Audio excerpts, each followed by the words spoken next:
Siberia, the Holy Russian Empire. The people who exist in this shantytown do so under the most primitive conditions. There is no electricity, no running water. The huts are grouped together behind a wall cut from the surrounding trees. The smallest hovel belongs to Father Sergei Ryshkov. It is a miracle to see how the old cleric is still able to function. His walk reveals the numerous wartime and post-war injuries. The handshake reveals that all his fingers have been broken. His attempt at a smile reveals that those teeth, not black with decay, have been knocked out a long time ago. In order to understand how we became a religious state and how that state began with a man like me, you have to understand the nature of our war against the undead. As with so many other conflicts, our greatest ally was General Winter. The biting cold, lengthened and strengthened by the planet's darkened skies, gave us the time we needed to prepare our homeland for liberation.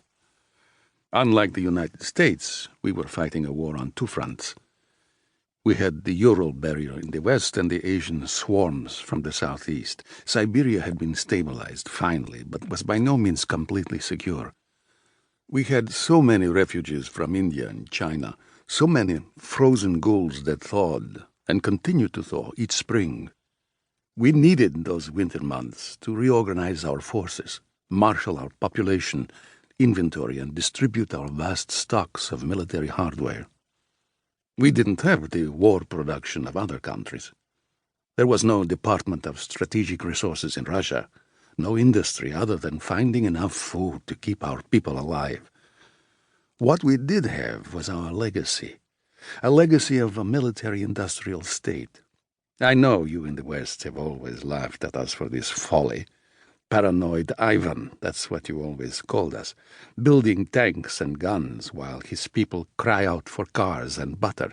Yes, the Soviet Union was backward and inefficient, and yes, it did bankrupt our economy on mountains of military might, but when the motherland needed them, those mountains were what saved her children. He refers to the faded poster on the wall behind him. It shows the ghostly image of an old Soviet soldier reaching down from heaven to hand a crude submachine gun to a grateful young Russian. The caption underneath reads, "Diedushka spasiba." Thank you, grandfather.